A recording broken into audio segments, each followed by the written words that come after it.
Hello everyone. In this video, we're going to talk about cumulative preferred stock. Preferred stock usually has a certain percentage of dividends, like in this example is 10%.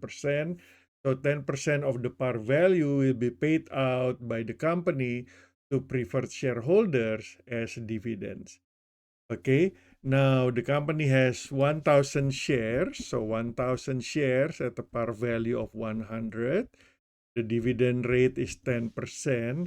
So that means the company has to pay 10% times the par value times the number of shares, or $10,000 for preferred stock dividends before they can pay common stock dividends.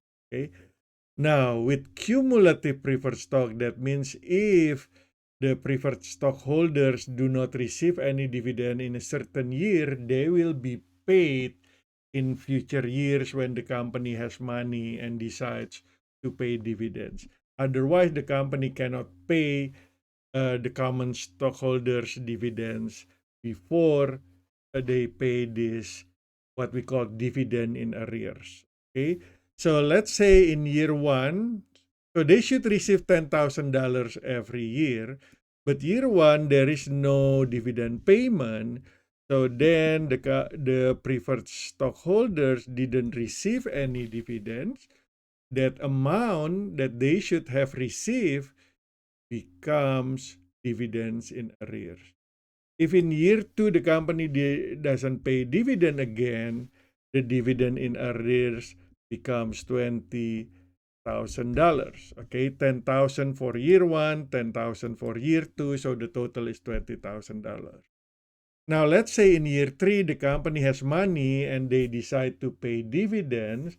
So for year three dividends, they need to pay $10,000, and they also need to pay $20,000 for the dividends in arrears. So in that year, the company has to pay $30,000 that all go to the preferred stockholders. Now, if the company, let's say, they pay $50,000 of total dividends in year three, $30,000 will go to the preferred stockholders. The leftover $20,000 will go to the common stock. Okay, so how do we prepare the journal entry? So we are going to put dividends, and we can identify it as preferred stock for preferred stockholders, and dividends payable for preferred stock, $30,000.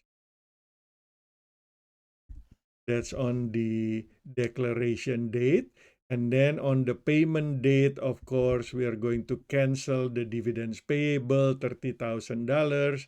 And then we have to recognize cash on credit for $30,000. So that's how we calculate the dividend payment for cumulative preferred stock, and how to prepare the journal entry for that. Thank you for watching.